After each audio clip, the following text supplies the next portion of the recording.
Welcome to reliable analysis. नमस्कार, सलाम, सत श्री अकाल। डॉक्टर अशोक कुमार की तरफ से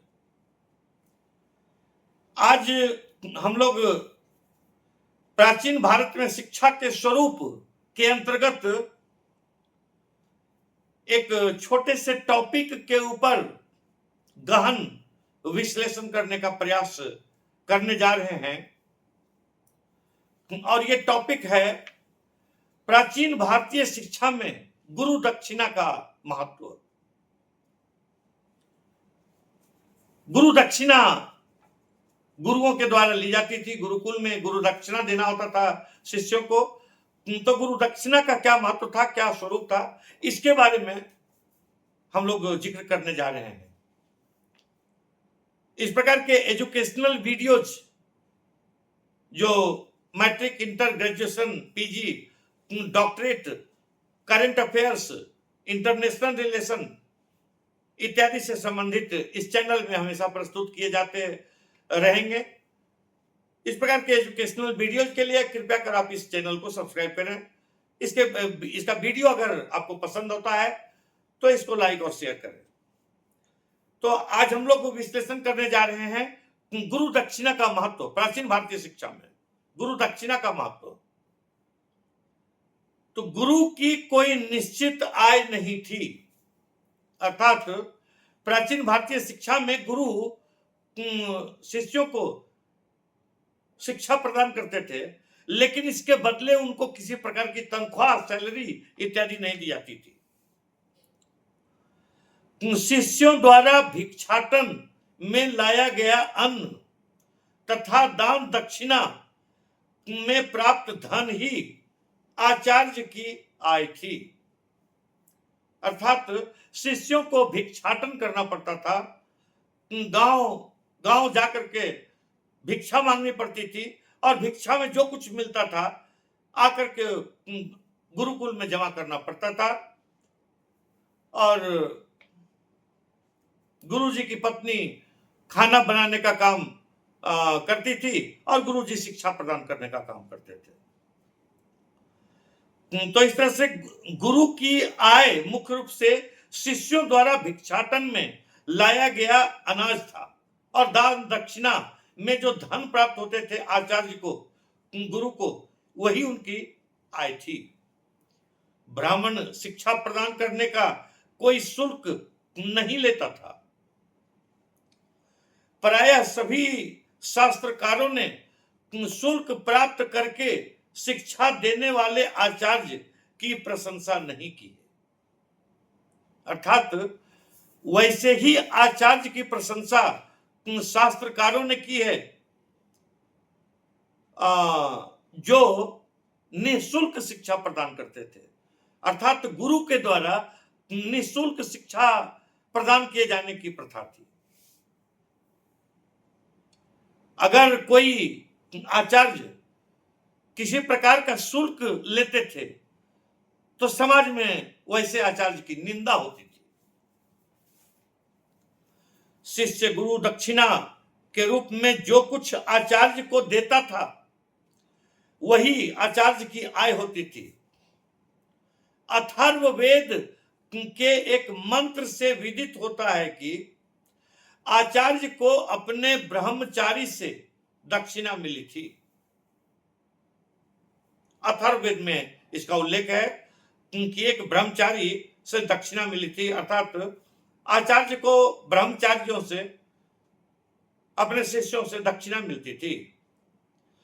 राज्य सेवा में रत रहते हुए अध्यापन कार्य करने वाले आचार्यों को राज्य की ओर से प्रायः वेतन मिलता था, लेकिन उन आचार्यों को जो राज्य सेवा में रत रहते थे और अध्यापन भी करते थे, लेकिन ऐसे आचार्य जो सिर्फ अध्यापन करते थे उन्हें वेतन नहीं मिलता था। लेकिन जो आचार्य राज्य सेवा का कार्य भी करते थे और अध्यापन का कार्य भी करते थे, ऐसे आचार्यों को राज्य की तरफ से वेतन मिलता था। लेकिन ऐसे आचार्यों की संख्या बहुत कम थी।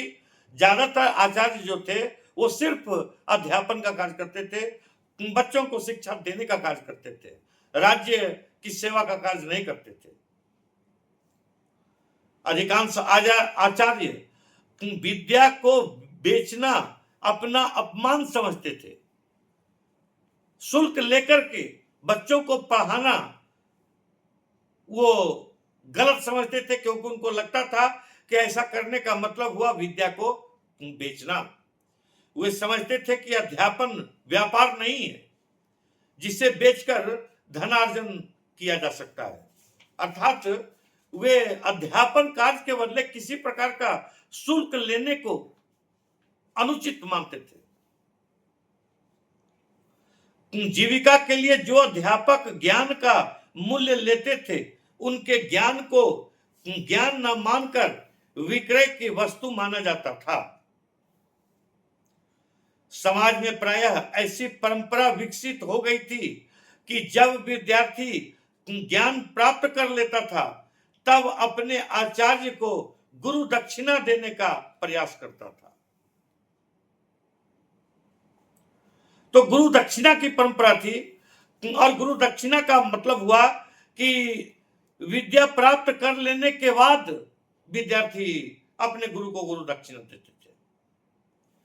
आचार्य वरतंतु ने अपने शिष्य कौत्स से 14 कोटि धन गुरु दक्षिणा में मांगा था।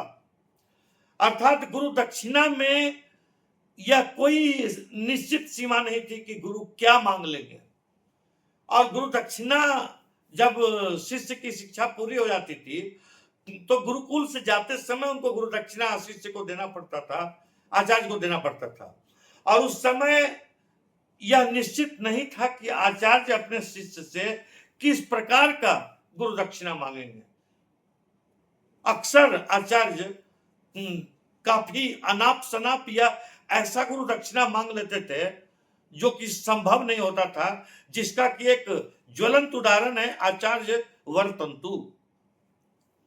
आचार्य वरतंतु ने अपने शिष्य कौत्स से 14 कोटि धन गुरु दक्षिणा में मांगा था। 14 कोटि धन शिष्य कौत्स के बस की बात नहीं थी। कौत्स ने महाराज रघु की सहायता से उक्त धन गुरु दक्षिणा में दिया।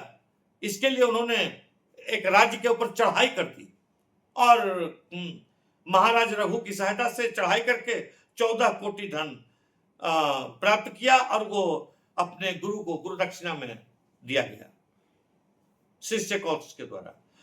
अर्थात एक बार अगर गुरु मुंह खोल देते थे तो फिर जो भी वो गुरु दक्षिणा में मांगे वो गुरु दक्षिणा शिष्य को देना पड़ता था, चाहे इसके लिए वे जो भी कुछ उनको करना पड़े।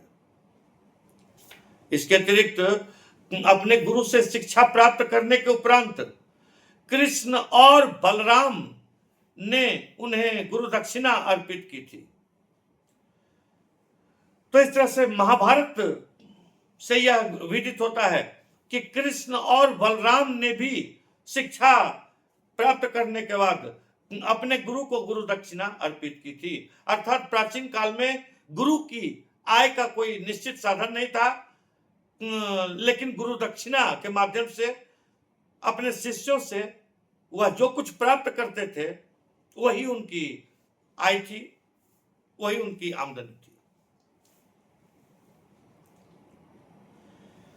विद्यार्थियों को वेदों के अतिरिक्त अनेक विषयों की शिक्षा प्राचीन काल में दी जाती थी। वेदों की शिक्षा सबसे प्रमुख थी, लेकिन वेदों के अतिरिक्त अन्य विषयों की शिक्षा भी दी जाती थी। उत्तर वैदिक काल में उपनिषद साहित्य का विकास हुआ।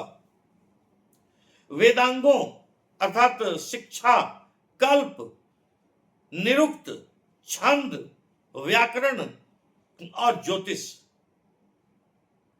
ये 6 रूप थे वेदांग के। तो वेदांगों अर्थात शिक्षा, कल्प, निरुक्त, छंद, व्याकरण और ज्योतिष का महत्व बढ़ गया। समाज में यज्ञ और कर्म कांड के साथ अनेक गूढ़ और दुरूह विषय भी पढ़ाए जाने लगे। दंडी ने पाठ्य पुस्तकों की सूची इस प्रकार दी है। सभी लिपियां, ये पाठ्यक्रम थे।